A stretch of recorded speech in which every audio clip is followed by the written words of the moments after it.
Bonsoir et bienvenue dans cette nouvelle édition d'Info Soirée. On y va pour le sommaire. Plus de peur que de mal pour deux plongeurs qui se sont retrouvés en difficulté au large du coin de Mire ce samedi. L'hélicoptère Squadron a été appelé à la rescousse. Les deux hommes âgés de 77 et 54 ans sont sains et saufs. Météo, Maurice reste en alerte 1. Le système tropical s'approche de Maurice et représente une menace potentielle pour l'île. Il y a une probabilité que la dépression tropicale pourrait s'incurver vers le sud-ouest et que son centre se rapproche de l'île. En ce 1er février, nous observons le 190e anniversaire de l'abolition de l'esclavage. Le Premier ministre était au monument de la route internationale des esclaves au Morne ce matin. Il a salué l'introduction du créole mauricien en Etchessie. La communauté tamoule entame demain une période de jeûne de 10 jours qui culminera avec la célébration du Thaipusam Kavedi le mardi 11 février. L'actualité à l'étranger, 3 otages israéliens libérés à Gaza après près de 16 mois de captivité. L'hélicoptère Squadron à l'œuvre ce samedi, alors que Maurice est en alerte cyclonique de niveau 1. Deux plongeurs se sont retrouvés en difficulté au large du coin de Mire. Les deux hommes avaient effectué une plongée au large de Bain-Bœuf, mais ne sont pas remontés à la surface.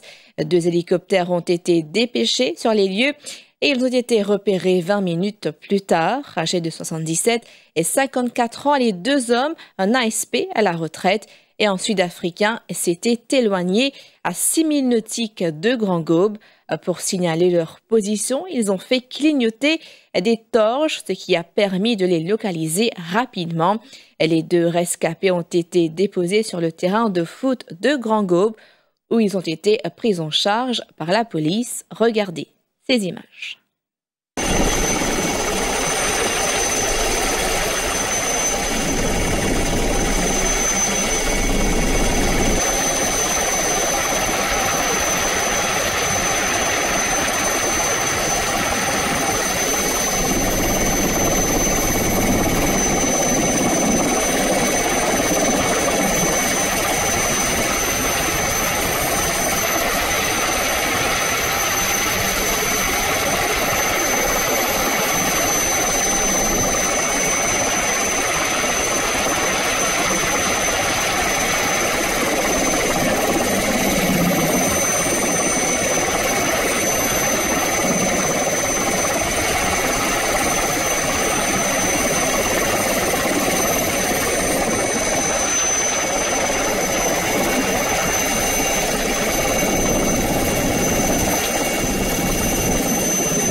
Développement de taille dans l'enquête sur le meurtre de Jean-Alain Baptiste.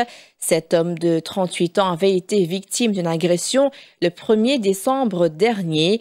Mercredi dernier, la police a procédé à l'arrestation de Joseph Stevenson Ernest. Le suspect a été cueilli après une course-poursuite dans la région de Thirodrigue, résidence La Cure. Lors de son interrogatoire, Joseph Stevenson Ernest a avoué avoir poignardé son voisin lors d'une dispute le 1er décembre dernier. Il a souligné qu'il n'avait pas l'intention de le tuer. Selon le suspect, le jour du drame, il confectionnait des balais chez lui et des débris avaient atterri devant la porte de la victime. Une dispute s'est alors déclarée entre les deux hommes et dans un moment de colère, il a poignardé la victime. Une accusation provisoire de meurtre a été logée contre le suspect. Un prisonnier de 24 ans menotté après avoir été arrêté pour vol s'est échappé alors qu'il se trouvait devant le poste de police de Vallépito ce matin. Selon nos informations, le jeune homme devait être transféré à Abercrombie lorsqu'il a réussi à s'enfuir des mains des officiers de la CID. Après une course-poursuite dans les rues de Vallépito, ce sont leurs collègues en uniforme qui ont finalement réussi à intercepter le fugitif sous un pont. Grâce à la réactivité des forces de l'ordre, cette cavale n'a duré que quelques minutes. Météo, un avertissement de cyclone de classe 1 reste en vigueur à Maurice. Selon le 3e bulletin cyclonique émis à 16h10 ce samedi, à 16h, la dépression tropicale se trouvait à environ 450 km au nord-est de Maurice et se déplace dans une direction générale de l'ouest-sud-ouest, environ 20 km par heure. Sur cette trajectoire, le système tropical s'approche de Maurice et représente une menace potentielle pour l'île. Il y a une probabilité que la dépression tropicale pourrait s'incurver vers le sud-ouest et que son centre se rapproche de l'île. Dans l'éventualité qu'elle devienne une tempête tropicale modérée, elle sera alors baptisée Faïda. On a un avertissement de cyclone de classe 1 qui est toujours en vigueur à Maurice. Et à 16h, dépression tropicale qui est centrée à environ 450 km au nord-est de l'île Maurice.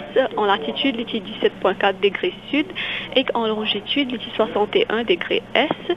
Il peut déplacer dans une direction générale de l'ouest-sud-ouest à environ 20 km par heure et que s'il peut maintenir sa trajectoire-là, le système tropical-là approche l'île Maurice et il peut représenter une menace potentielle. Aussi, il y a une possibilité qu'il y ait un curve un peu vers le sud-ouest et que là, il pourra approcher un petit peu plus de l'île Maurice. Il y a une condition environnementale qui est favorable pour ce système-là et intensifier davantage. Et à ce moment-ci, quand il peut intensifier, il peut venir une tempête tropicale modérée et nous pouvons baptiser Faïda. Précaution pour les publics à Maurice, nous pouvons prendre toutes bonnes précautions parce que nous avons aussi une bande nuageuse qui est associée avec ce système-là qui peut traverser l'île et qui peut donner la pluie modérée par moment et accompagner d'orages et qui vont aussi pour enfoncer, il peut souffler de l'est-sud-est à une vitesse environ de 30 km par heure avec une rafale temporairement pour une rafale de l'eau de 80 km par heure. L'armée aussi pour une mauvaise au-delà de récif avec la houle et ne peut conseiller public pour pas aventurer en mer.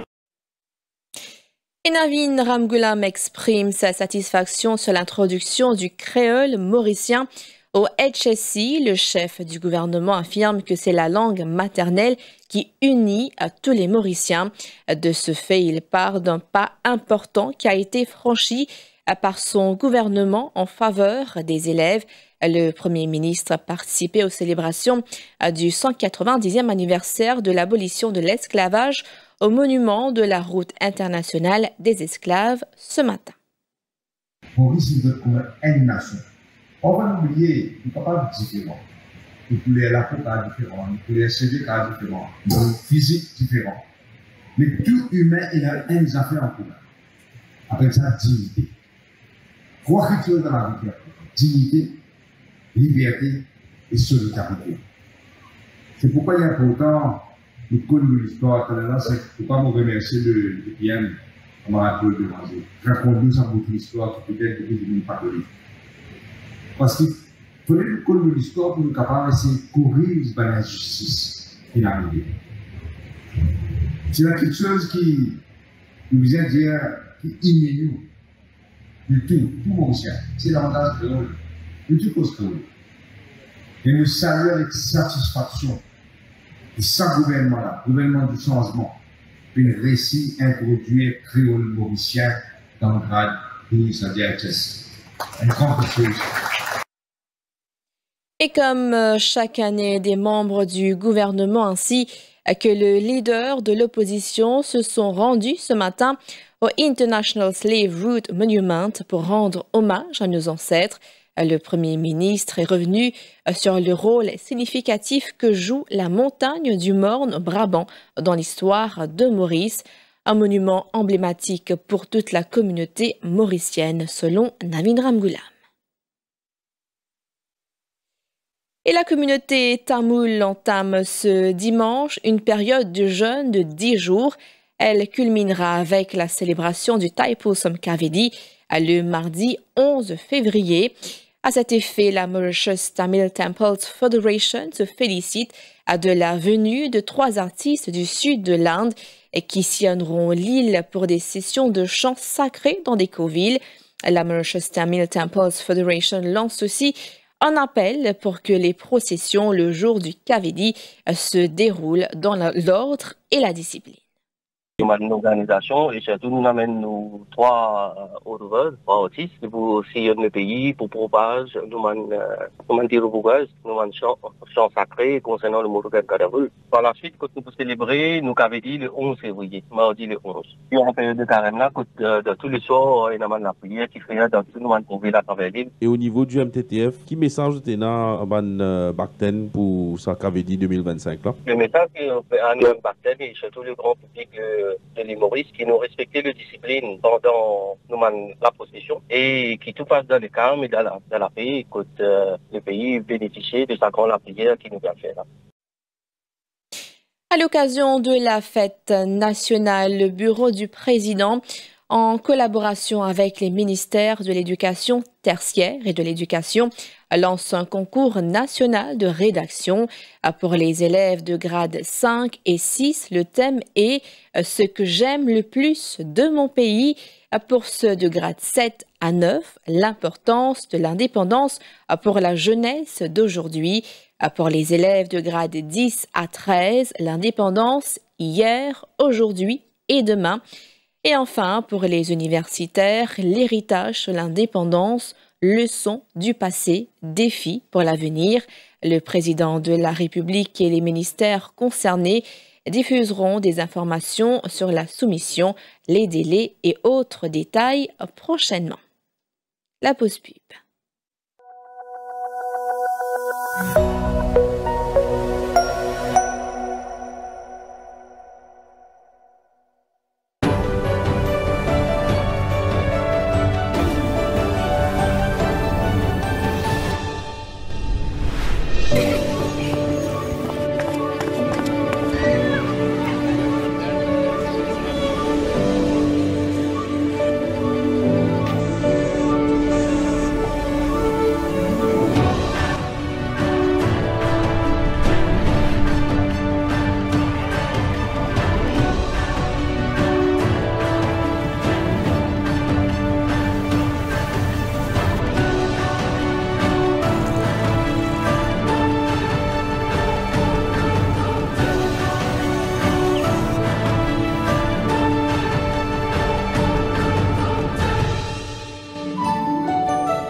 Dans le cahier international en France, 3 morts dans l'incendie d'un EHPAD dans le Val d'Oise. Selon les pompiers, l'incendie s'est déclaré vers 7h20.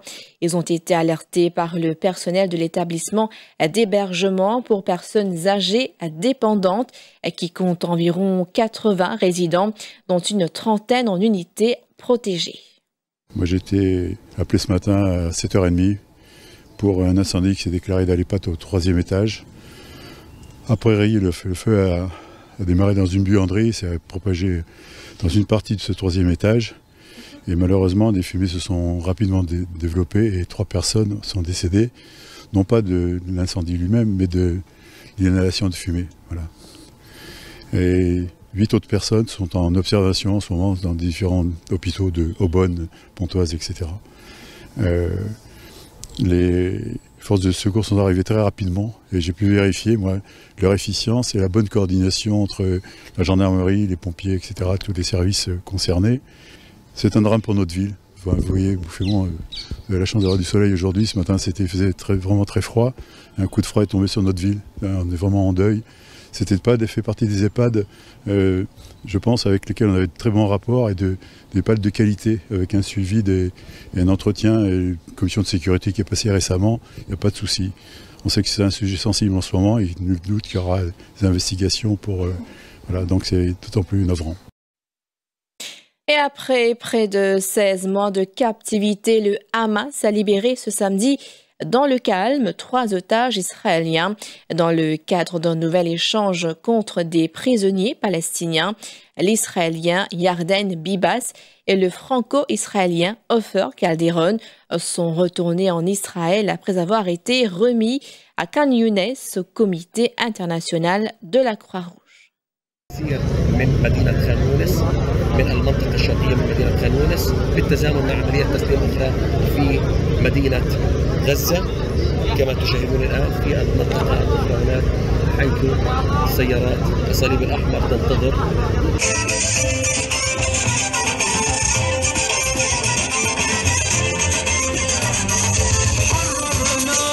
التي تعي جيدا كيف الحفاظ على الأسرى في الوقت الذي كان يمتهن الاحتلال.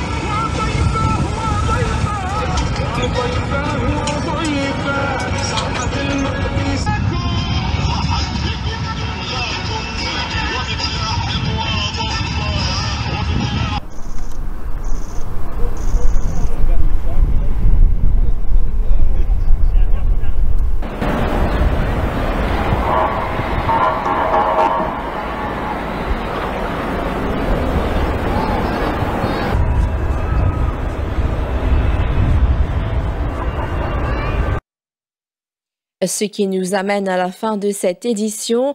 Merci d'avoir été des nôtres et bon appétit si vous passez à table.